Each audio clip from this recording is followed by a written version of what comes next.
भोपाल में बिल्डरों पर आईटी की कार्रवाई से जुड़ी ये बड़ी खबर आ रही है।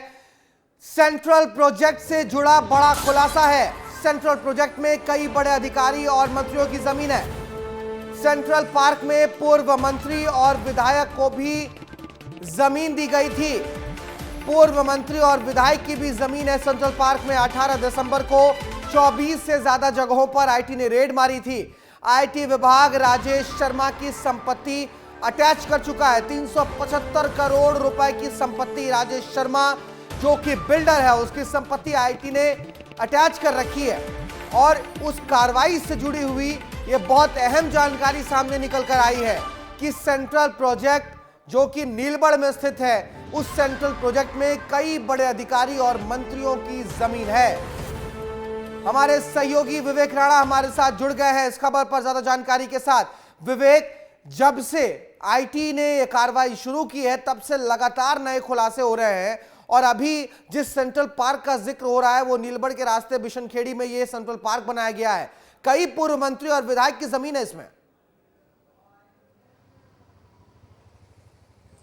बिल्कुल, जिस प्रकार से आयकर विभाग की टीम ने दबिश दी थी और दबिश देने के बाद जब सेंटर पार्क और तमाम ठिकानों की जब सूचना मिली थी उसके बाद से ही लगातार जो कार्रवाई है वह जारी है। मगर राजेश शर्मा की यदि बात करें तो राजेश शर्मा के जो तार हैं वह एक के बाद एक खुलते हुए दिखाई दे रहा है, क्योंकि सेंटर पार्क की ज़मीन की यदि बात करें तो सेंटर पार्क की ज़मीन में कई ऐसे विधायक हैं, कई पूर्व मंत्री हैं, कई मंत्री हैं, कई आईएएस आईपीएस जो अधिकारी हैं उनकी जो ज़मीन है, उनके जो प्लाट हैं वहाँ पर मौजूद है। जो दस्तावेज है आप तस्वीर में देख सकते हैं कि किस प्रकार से दस्तावेज बयां कर रहे हैं कि मंत्री और पूर्व विधायक और मंत्रियों के भी जो सेंटर पार्क में जो ज़मीन थी वह मौजूद है। कहीं ना कहीं एक बड़ा जो खेल है वह खेला गया है, क्योंकि सेंटर पार्क की यदि बात करें तो सेंटर पार्क बड़े तालाब के किनारे पर है और कहीं ना कहीं एनजीटी की यदि गाइडलाइन की यदि बात करें तो एनजीटी कहता है कि 1 किलोमीटर के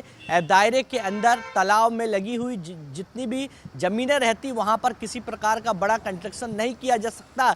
साथ ही यदि रहवासी क्षेत्र की यदि बात करें तो रहवासी क्षेत्र में राजेश शर्मा का सेंटर पार्क आता है और इस पार्क को बनाने के लिए कई साठगांठ, कई आईएएस अधिकारियों की, कई आईपीएस अधिकारियों की, कई मंत्रियों की साठगांठ से इसको कहीं ना कहीं बड़ा बनाया गया है। क्योंकि जिस प्रकार से लगातार कागज पर कागज सामने आ रहे हो एक बड़े बड़े जो खुलासे हैं वह ये कह रहे हैं कि सेंटर पार्क को कहीं ना कहीं एक साठगांठ के जरिए इसको निश्चित तौर पर जब आईटी ने ये कार्रवाई शुरू की थी तो सेंट्रल पार्क में पहुंची थी टीम, तमाम दस्तावेज वहां से जब्त किए गए थे।